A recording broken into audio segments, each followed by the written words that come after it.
Completely lost 45. Man, this is what I love about this dang survey. You talk about some lost 45s, talk about some jams on this playlist. At number 44, we got the Dave Clark 5, the energetic Dave Clark 5. Boy, they put a lot of pizzazz, a lot of 4th of July fireworks into that record. Very energetic. Mike Smith, a fantastic vocalist. And you got Dennis Payton blowing away on those saxophones. And gosh, dog, he played harmonica too, and I'll get into that in just a minute. But the 19 days, it didn't even chart.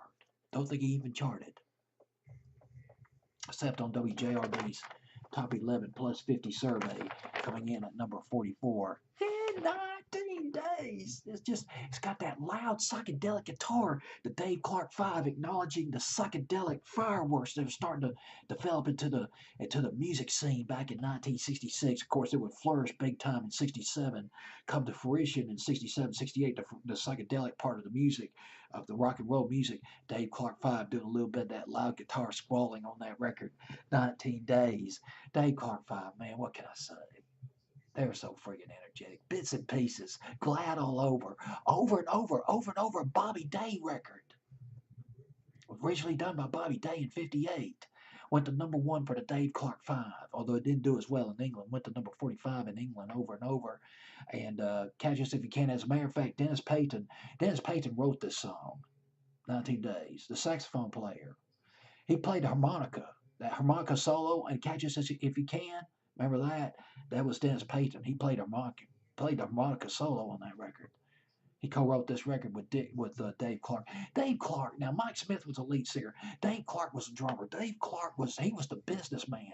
He set up these business deals to where he could produce these recordings, and he would keep the masters, or at least he'll have control of the masters of the records that he produced by the Dave Clark 5.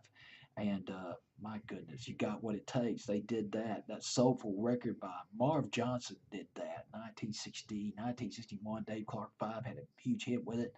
1967, Real and Rockin', one of their best, one of the finest moments of the Dave Clark 5. It's just, gosh, they were great at remaking. They redid. They reinvented. They reinvigorated American music. It was straight Americana. Dave Clark 5. It's like they listen to Chuck Berry, they listen to Elvis, they listen to the King. They listen to some of that great soul music from America in the 50s and early 60s. And they said, we're going to do this. Oh gosh, I like it like that. That Chris Kenner record. Remember that? Oh man, Do You Love Me by the Contours? We did a masterful version of it. And it is a crying shame the oldie stations don't play that anymore. The Dave Clark 5 version of Do You Love Me? I tell you what, as far as I'm concerned, it's just as good as the original by the Contours. Dave Clark 5, a great cover band. Now let's go into Dennis Payton. He wrote this song with Dave Clark, 19 Days, and he played mostly saxophone. He did some backing vocals. He played a little guitar. He played some harmonica. When the band split up in 1970, he became an estate agent. Just went back into the real world. Sometimes you just gotta get out. Sometimes you just gotta get off from the stratosphere. You can't stay there forever. Gotta come back down to earth. And he came down with cancer. He died of cancer in 2006. He left a wife, 2 sons, 2 stepsons, I think.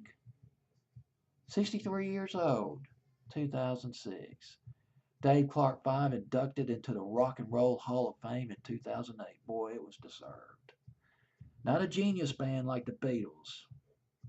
Not like the Stones, admittedly. But gosh dog it, they put out some great rock and roll records. And they are just so enjoyable to listen to 50 years later. Timeless. Dave Clark 5. I believe that's all I got to say about this record. I think I'm done. All right, 19 Days at number 44. WJRD's survey of October 31st, 1966.